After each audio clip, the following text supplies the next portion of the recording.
So when families find out about diagnosis or they know something's going on, and it's hard for families to accept it, and sometimes you just have to be there for the family, just to listen to them, let them vent.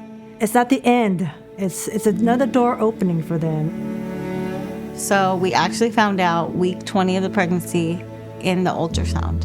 I noticed the ultrasound tech, it's taking a while. They brought in another tech. She started taking a while, and I remember thinking, okay, she's taking a while, but, it's not a big deal. And then they went and got the doctor, and we knew something was wrong, and it was scary. Most important thing in my life, and wow, something's wrong with her. We eventually found out maybe a week or two later that it was the AVSD, which is the atrioventricular septal defect. Valves on the wrong sides, and you find out that 2 of the valves on the inside weren't formed. You got this baby, and you don't know what's going on with her on the insides. And so the search for information starts by asking the specialists. We found out that she doesn't have Down syndrome. She has trisomy X, which is a 3rd X chromosome. The first 3 months were hard. I remember when we brought her home, we were so excited, have video coming out of the hospital, and we get home and nice and secure in her little chair, and get her home, and we're looking at each other, what do we do now? I wanted to breastfeed. She got drenched in sweat and passed out in my arms. Heart babies have problems eating. So our goal and job was to put as many calories in her and gain as much weight as we could for December, January for an open heart surgery.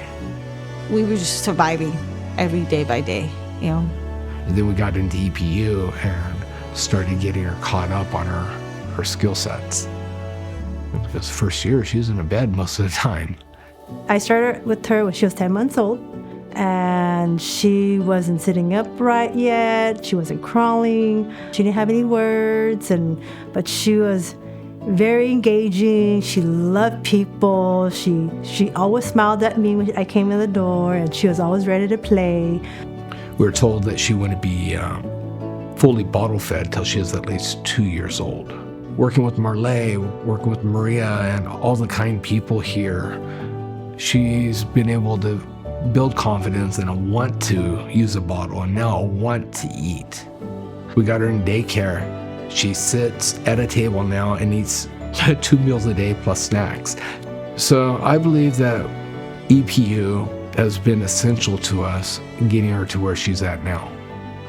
Runs around, plays, talks, babbles, starting using more words. She's broke all the rules and the guidelines as they said, and she's excelled. So I thoroughly believe it's because of the help EPU has given us.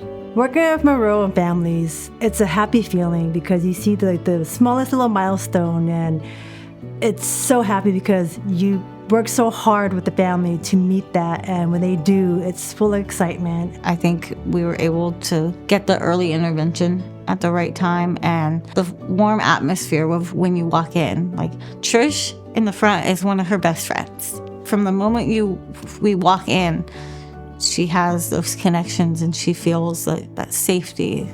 It's like another home for her. The programs that EPU offers and the resources they have for parents is unimaginable. Helping me and Jason navigate just certain questions, or how can we make it a better environment for her, just that insight. EPU was a breath of fresh air for us. It gave us more people to be around that could relate or understand what's going on with our kid. If you never knew, if nobody ever told you from where she came from, you'd look at her and you'd never know. And she just brightens up a room wherever she goes.